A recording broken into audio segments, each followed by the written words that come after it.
Hey everyone. About a year ago, I highlighted how the pandemic-driven surge in household savings was bolstering consumption and pushing up inflation.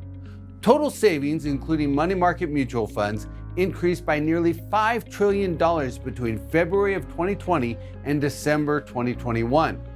And at the time, I suggested that consumption spending wouldn't slow until the additional cash on hand fell back into alignment with the pre-pandemic trend.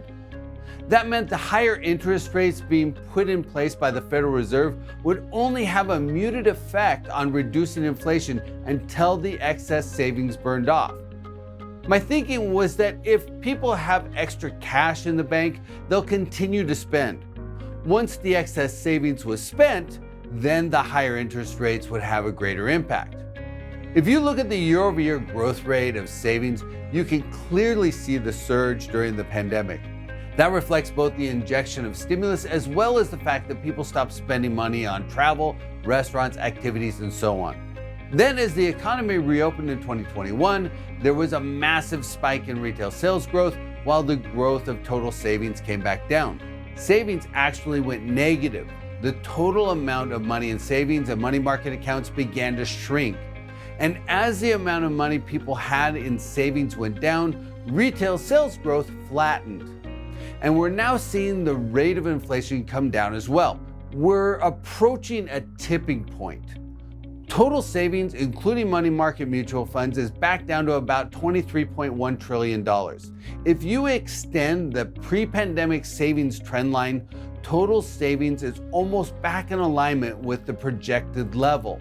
That implies total savings is about where it would have been if it had followed a relatively stable trend and we hadn't gone through the pandemic.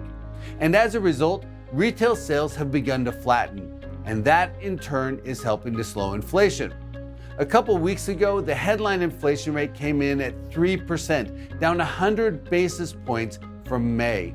At the same time, the producer price index was just 0.1%. Basically, manufacturing input prices are flat from the prior year. I suspect this trend will hold in the coming months, even if the Fed stops raising rates after its July meeting. That's because the higher interest rates are starting to bite into spending more now that the excess savings is nearly burned off. In last week's video, I likened the Fed's action to steering a giant cargo ship. And we're approaching the point at which we'll be able to see whether the Fed oversteered the ship or if they've positioned it correctly for a soft landing. We should get a lot of that data before the Fed's next meeting in September. From a commercial real estate perspective, the burn-off of savings and the slackening pace of retail sales growth has begun to reduce demand for retail space. Space absorption in the first half of 2023, while positive, is estimated to be about 1/3 of what it was last year. Industrial space demand is following a similar trend, also around 1/3 of what it was last year. If the US skirts a recession and simply goes into a period of slow growth, as many economists currently forecast, absorption for both property types should remain modestly positive as we navigate the soft patch. Hotels likely face a similar outlook.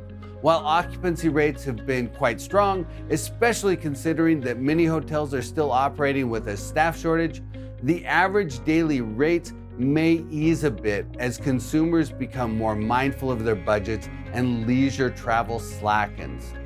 At the same time, the reduced savings levels could restrain home sales, in turn favoring apartment demand. Given the recent rise in consumer sentiment, apartment absorption should sustain its positive momentum. But the big variable will still be the Federal Reserve. Like Wall Street, I expect a rate increase on July 26th. Chairman Powell's comments during the press conference will be telling.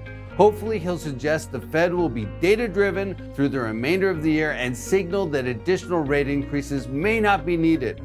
That would suggest the Fed believes inflation is coming back under control. If I could give Chairman Powell one piece of advice, I'd tell him the same thing I tell our clients. Keep your eyes on the horizon.